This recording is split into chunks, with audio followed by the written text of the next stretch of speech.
चलताले तेन्ना राहुल गांधी खंय तरी कोणा बरोबर कितें करतालो हे काँग्रेसवाल्यांनी पयलीं विचारपा जाय, मागीर एज्युकेशनाक कसो पावलो काय म्हणून.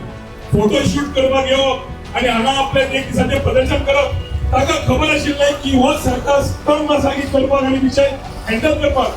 जशें दामू नायकान सांगलें, विशयाचे तोडगो ह्या आमच्या गव्हर्नमेंटान काढलो. आमचो प्रधानमंत्री विकसीत भारत जेन्ना करता तेन्ना व्हडल्या व्हडल्या देशांक दुखता, CIA जेन्ना पयलीं कळटा तो सगळो प्लॅन काडटा आनी त्या प्रमाणे हे सगळे जाण तुकडे तुकडे घेवन जे हांगा येवन देश तुकडे तुकडे करूंक सोदता, तातूंत आमी हे केन्नाच करूंक मेळचे ना.